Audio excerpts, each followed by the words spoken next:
Peter Pan and Wendy by J.M. Barrie, retold by May Byron. Chapter 2. Nana in Trouble. Mrs. Darling was so startled that she screamed, and Nana, who had been for her evening out, came suddenly in through the door. Nana growled and sprang at the boy, but he disappeared through the window, which she slammed down after him. Mrs. Darling rushed downstairs in great distress. She was sure he must be lying killed in the street, but he was nowhere to be found. All she could see was what looked like a star shooting across the darkness. When she got back to the nursery, Nana was holding something dark in her mouth. The something was the boy's shadow, which had been too late to escape after him. It was quite the usual sort of shadow, nothing remarkable about it. Nana wanted to hang it out of the window, in case the boy should come back to fetch it. But Mrs. Darling thought she had better roll it up and keep it in a drawer for the present to show her husband later on. So the shadow was put away. And nothing at all happened for a whole week. Then too many things happened much too fast, as you will see. They often do when one least expects. It is a great bother.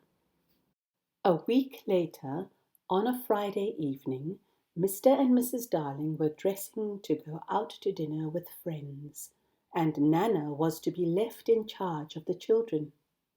Nana was so good and faithful and knew exactly what to do on all occasions. Mrs. Darling felt that Wendy, John, and Michael could not come to any harm with so kind a nurse. Nana, directly the clock struck 6, got ready to give Michael his bath. When the water was on, she carried him to it on her back. Michael was very much annoyed. He said it wasn't 6 o'clock yet, and that he wouldn't be bathed, and he wouldn't go to bed, and he shouldn't love Nana any more. You know the sort of bedtime won'ts that everyone says sooner or later. Nana had heard this so many other evenings that she took no notice. She went on doing her duty as if she were deaf, and just then Mrs. Darling came in, all so pretty in her white evening gown.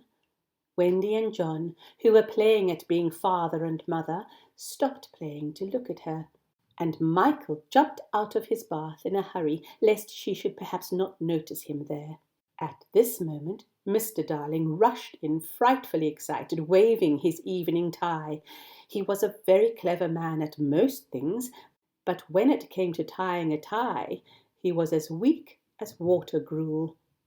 And to know this, for he did know it, made him very angry. He was very angry now. He said that unless his tie could be properly fixed, he wouldn't go out to dinner, nor ever again to the office, and then they should all starve, and a great deal more. Indeed, he hardly knew what he was saying. However, Mrs. Darling tied his tie for him quietly and quickly, and he recovered his temper at once. He hoisted Michael on his back, and next minute they were all romping wildly round the room. Mr. and Mrs. Darling in their nice evening clothes, and the children in their nighties and pyjamas. Unfortunately, just when the fun was at its jolliest, Nana accidentally rubbed up against Mr. Darling as she passed, leaving long hairs all over his black dress trousers. This upset Mr. Darling again, and while Mrs. Darling was brushing him, he repeated what he had said so often that they knew it by heart. What a great mistake it was to have a dog for a nurse. It was no use telling him what a treasure Nana was. He knew all that by heart, but Mrs. Darling could not forget how pluckily the noble animal had flown at the strange boy and had seized his shadow. So she thought this was a good opportunity to show Mr. Darling the shadow. It might soften his heart towards Nana. Mr. Darling, as you may suppose, did not know what to make of the shadow. He said, "It isn't anybody I know, but I don't like the look of him at all." And he thought very deeply. He was still considering when Nana entered the nursery again, carrying Michael's cough medicine in her mouth. She filled the spoon and held it out to Michael. But he was naughty and said, I won't, and made faces. His father said, the medicine I take is much nastier than yours, Michael, but I never make a fuss. I take it like a man. Then Wendy had a bright idea and fetched her father's medicine bottle so that he could set a good example to Michael. It was nasty, sweet, sticky stuff, the colour of milk. Mr. Darling simply hated it. In fact, he had hidden it away where he hoped it would never be found. He tried now to get out of having any, but when his children called him a cowardly custard, he had to pretend to take it. Wendy counted 1, 2, 3, and Michael swallowed his spoonful manfully, but Mr. Darling put his behind his back. Of course he was seen doing this, and the children were really shocked. It was so unfair. But they were still more shocked when he poured his medicine into Nana's bowl and told her he had put some milk there for her. He made out that this was done for a joke, but everybody else thought it very unfunny. Poor Nana lapped up some of the milky-looking stuff. Then she looked at her master with sorrowful eyes and crawled dismally into her kennel.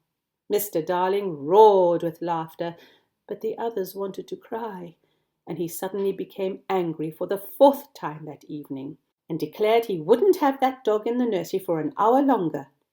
The yard, said he, is the proper place for dogs. And in spite of all Mrs. Darling's entreaties and the children's tears, he enticed Nana out of her kennel, dragged her roughly away, and tied her up in the backyard. There she barked most miserably. She had never been treated like that before. Mrs. Darling, sad and silent, had to put the 3 little ones to bed and light their night lights. Wendy said to her, the way Nana is barking now is the way she barks when she can smell danger. The word danger frightened Mrs. Darling, yet there did not seem to be any danger. She took care to see that the window was fastened. She sang a soft little lullaby song over each bed. Then she crept out of the nursery and joined Mr. Darling, who was sitting unhappily in the passage. They picked their way across the new fallen snow to number 27, where they were to spend the evening. Neither of them felt the least bit cheerful, but they had no notion how gloomy they were shortly going to be, for it was not until they were right inside number 27, with the door shut, that Nana gave a more downright danger bark than ever, and the voice of the tiniest star that can't be seen except through a powerful telescope cried out across the sky, Now, Peter! As the stars are not rarely friends with Peter, who is much too fond of trying to blow them out, this shows they were watching eagerly that night, under the impression that something extra interesting was about to happen. They were quite right. It did happen.